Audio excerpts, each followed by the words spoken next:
Karibu ndugu msikilizaji, tafadhali kabla sijaanza kukuletea utamu wa kila namna wa simulizi hii nzuri iliyojaa mambo mengi ya kikubwa, tafadhali kama upo karibu na watu unaoheshimiana nao, basi vaa headphone au la sogea pembeni ili wasisikie, maana mambo yaliyokuwepo humu ni utamu juu ya utamu. Na kama wewe ni chini ya miaka 18, mambo yaliyokuwepo humu ni makubwa mno. Tafadhali usisahau kusubscribe chaneli yetu ili uweze kuwa wa kwanza kupata simulizi na vipindi vyetu mbalimbali. Langu jina ni Mr. A Romantiki kutoka hapa Simulizi TZ, na hapa ndipo tulipoishia katika sehemu ya pili ya simulizi hii. We kaka Samu, hebu sikiliza nje, kama kuna mtu anatembea nilimwambia. Sasa tuendelee katika sehemu hii ya 3. Hakuna mtu bwana, alijibu kaka Samu huku akinifunua kanga yangu. Alitaka turudie mechi nyingine, basi ghafla tukasikia tena kama mtu akiwa anatembea. Kaka, acha masiara, nasikia mtu akitembea tena huko nje. Kweli vile. Nilizidi kumsisitiza, uoga wako tu, mbona kuko kimya? Yupo, we usikii? Inawezekana ni mama, nilimwambia kaka Samu kwa kumnongoneza. Ondoa wasiwasi, kama mpaka muda huu mama na baba hawajarudi, hawawezi kurudi, watalala huko harusini. Labda umesikia mambwa ya kizurura kujitafutia matumbo yao. Si unajua sasa hivi ni usiku? Kaka Samu aliongea huku akinisogelea zaidi, maana tayari bukta yake ilikuwa pembeni. Wala mimi kanga yangu sikujua wakati huo ilikuwa kona gani. Baada ya kaka Samu kuitoa mwilini mwangu, tukawa sare, yani uchi kama vile tulivyozaliwa. Kwa pozi za taratibu aliupitisha mkono wake wa kulia na kuanza kunipapasa taratibu. Aisee, hali niliyoisikia baada ya kaka Samu kuanza kufanya hivyo haikuwa ya kawaida. Akili zangu zote zikaniruka, nikawa kama natetemeka vile kwa homa ya ghafla. Bila kutegemea nikajikuta naanza kuhema kwa pupa. We kaka Samu, wewe unajua mama atatukuta, niliongea kwa kudeka, lakini huku macho nimealegeza, nikimvutia kifuani kwangu zaidi na zaidi. Chuchu zangu zilisimama kama miiba zikiwa zinagusana na kifua chake. Kaka Samu hakuongea neno lolote lile. Tayari mikono yake ilikuwa imekwisha chachamaa, akinigusa hapa na pale katika mwili wangu. Aliponichanganya zaidi ni pale alipoanza kuutumia ulimi wake kuufanyisha ziara ya utalii ndani ya mwili wangu. Aliupitisha masikioni, mara shingoni, mara kwenye chuchu zangu. Hakika nilihisi akinimaliza akili zangu bure kabisa. Nguvu zote zikaniisha, nikalegea mno na kuanza kutoa miguno iliyoashiria kuzidiwa na mihemko. Nikaanza kumsisitiza kaka Samu, kama ni uwanjani tuingie tucheze, alafu usepe, maana sina imani kwamba mama na baba hawatarudi. Lakini yeye alizidi kukazana kunishikashika. Mara nikashtukia akinihemea kwenye sikio langu la upande wa kushoto. Joto la kukumbatiana likazidi kunipanda zaidi na zaidi. Bila kutegemea nilishindwa kujizuia, nikamuingiza uwanjani ili tusakate mpira. Nafikiri kaka Samu alifahamu tayari nilikuwa nimekwisha zidiwa kihisia. Hakutaka kuwa na hiana, na yeye aliamua kucheza mpira tena barabara. Tena mpira huo ulichezwa kwa ustadi wa hali ya juu. Kila mmoja wetu alikuwa na akili zake, kwani wakati kaka Samu akikazana na mpira, mimi nilisikilizia nje. Mara nikasikia sauti ikiita, we Samu, Samu, upo? Alikuwa ni baba. Kaka Samu akakurupuka kitandani kwangu akitaka kuniacha peke yangu. Nilijaribu kumng'ang'ania asiondoke kwanza, lakini alinizidi nguvu. Akasimama kando ya kitanda huku akihema kwa kasi, kisha haraka nikamwona akiokota bukta yake na kuivaa. Moyoni niliumia sana, huku nikimchukia baba kuliko kawaida, maana nilihisi wakati huo alinyanyasa mimi kuliko wakati mwingine wowote ule. Tayari mwili wangu ulinyong'onyea na kukosa nguvu. Baba alinikata stimu kwa kweli. Sikuwa na jambo la kufanya zaidi ya kukubaliana na hali halisi, maana tayari kilikuwa kimeshakushanuka. Wakati huo, tofauti na mwanzo, sauti ya baba nilianza kuisikia kutoka kwenye dirisha la chumba changu ikiniita. Nafikiri ni baada ya kuona chumbani kwa kaka Samu kuko kimya, ndipo baba alihamia kwangu. "Tufanyeje?" Kaka Samu aliniuliza kwa sauti ya chini, huku nikijifunga kanga na yeye akivaa sawasawa bukta yake. "Ingia huku," nilimwambia kaka Samu. "Chini ya uvungu?" aliniuliza. Nikamjibu, "Ndiyo, haraka haraka." Kaka Samu alizama chini ya uvungu wa kitanda changu. Mimi nikajilaza kitandani taratibu, mfano wa mtu aliyekuwa ameshtuka wakati amekwisha anza kupitwa na usingizi. Niliitika, "Abe baba, umekwisha lala?" Baba aliniuliza. "Ndiyo." "Haya, huyo kaka yako Samu sijui yuko wapi?" "Si chumbani kwake baba." "Hayumo." Labda msalani." "Haya, wewe lala. Atanitambua tukionana, maana naona hapa nyumbani tukitoka na yeye anatoka."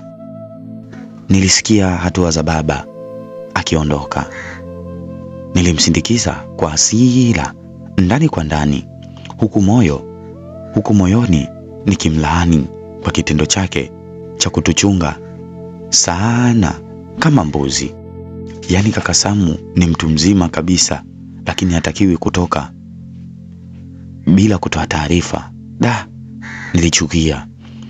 Lakini kilichoniudhi zaidi wakati huo ni kitendo cha baba kunikatisha stimu, yaani utamu wangu, pale nilipokuwa napewa na kaka Samu. Maana mashine ya kaka Samu ilikuwa kama dudu washawasha. Baada ya kuhisi baba amekwisha kuondoka, nilimwambia kaka Samu atoke chini ya uvungu. Akafanya hivyo, lakini yeye alionekana kuchukizwa na kitendo cha baba kuendelea kuwa anatuchunga kila wakati. Wazee wengine nuksi kweli yani. Kaka Samu alisema, mimi nikacheka nikimpa pole kwa adha aliyokutana nayo. Nilimwonea huruma huku akiwa anajifuta baadhi ya mavumbi ya chini ya uvungu. "Ngoja niende asija akarudi tena," alisema kaka Samu. Niliguna nikitingisha kichwa kumaanisha sikukubaliana naye. "Nini sasa jamani? Usiondoke. Please usiondoke." We, kweli utaki? Kweli unitakii mema? Amesha kwenda chumbani kwake kulala. Hawezi kulala huyo. Akili yake yote iko kwangu baada ya kukuta sipo. Ngoja nilisovu kwanza hili. Nikishamaliza nitarudi tena. "Jamani kaka Samu, usinifanyie hivyo," niliongea huku nikimsogelea karibu zaidi na kumkumbatia. Tukaanza kupeana romance, tena romance lenye vitamini vya kila namna. Ndani yake aisee, kaka Samu alijua kuniteka, kwani hilo denda lake na zile lipsi zake yani mpaka nikifumba macho nahisi kama ndo nipo naye vile. Nilikuwa napata utamu jamani, yani zaidi ya asali. Sijui nifananishe na nini utamu ule nilokuwa naupata wakati ule. Yani hakika nilikuwa naona raha mno. Basi kwa sekunde kadhaa nilipigana naye romance, lakini bila kutegemea tukashtukia mlango umesukumwa. "Baba usiingie navaa," niliongea huku nikiusukuma na kuufunga. Sawa, mimi narudi harusini. Nilitaka nikuachie hii hela ya kununua vitu vya kupikia kesho, maana tutachelewa kurudi na mama yako, alisema baba. Saa hiyo kaka Samu alikuwa amejificha nyuma ya mlango, huku akitoa macho ya woga kama mjusi aliyebanwa kwenye mlango. Yaani ilikuwa ni balaa. Haraka nikajifunga kanga yangu na kutoka nje.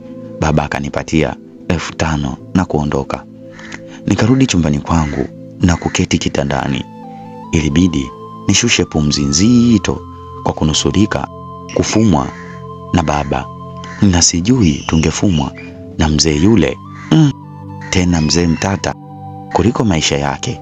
Hakika sijui ingekuwaje. Yaani tuna hatari sisi. Basi bwana, baada ya baba kuondoka, tulijiachia kwa raha zetu. Kaka Samu akanifuata, akanikumbatia kwa nguvu na kunipiga busu, huku akisema, mke wangu, niambie mme wangu, nenda kapike chakula cha usiku tulale. Sawa, aliniambia kaka Samu. Sawa mume wangu, nikajibu huku nikitoka chumbani kwangu na kwenda jikoni kupika. Kaka Samu alinifuata na kukaa kwenye kiti anachopenda kukaa baba wakati akisubiria chakula. Eti tunajifanya mimi mama na yeye baba. Wewe mama Samu, aliita kaka Samu. Abe mume wangu, hicho chakula bado tu jamani. Baba Samu, sasa hivi tu unakula mume wangu. Harakisha bwana, njaa inauma sana. Mchana sijakula. Sawa baba Samu, nilihivisha nikatenga.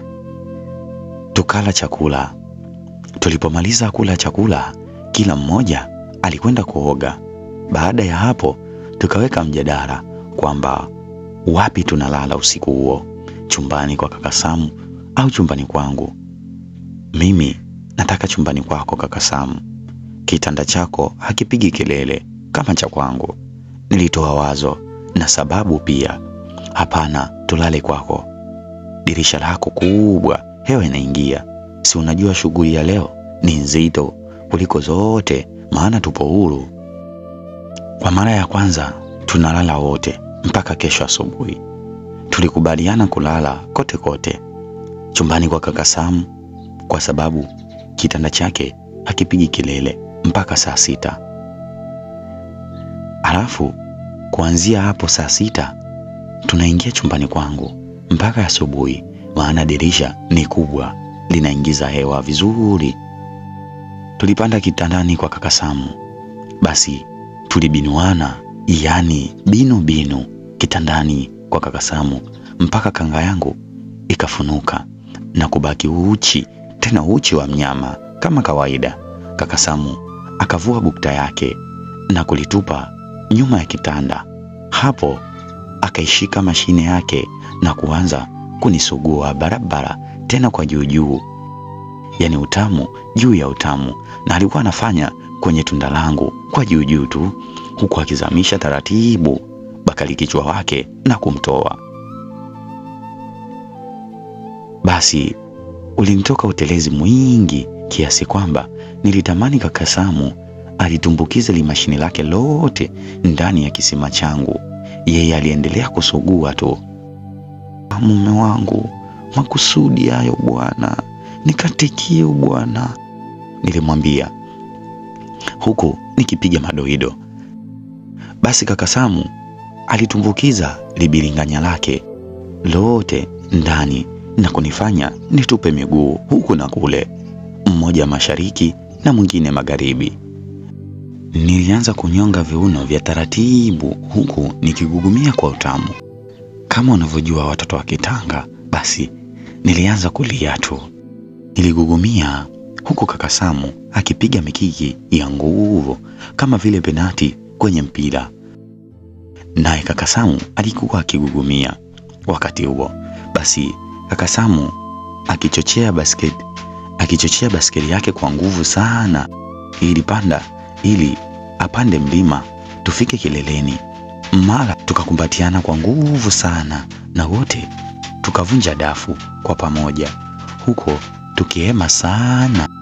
Asante baby, nilimwambia kaka Sam baada ya kunimwagia maji yake ya uzima. Basi ilipofika saa 6 usiku tukahamia chumbani kwangu na kulala, huku tukiwa tumekumbatiana mpaka kukakucha.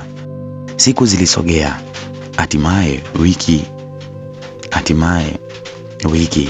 huku tukiendelea kufanya mapenzi na kaka Samu mara moja.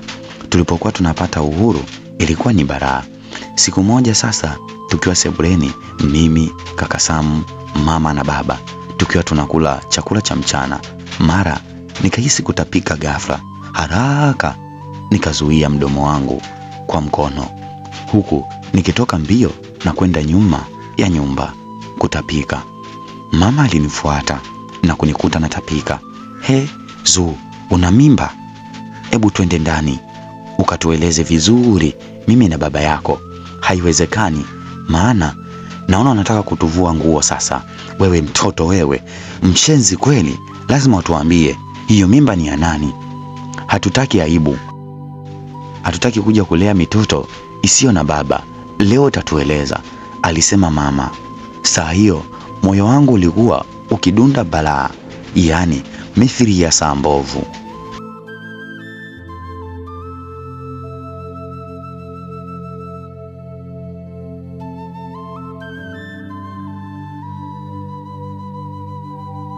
Hii ni sehemu ya 3 ya simulizi hii nzuri iliyojaa utamu wa kila namna.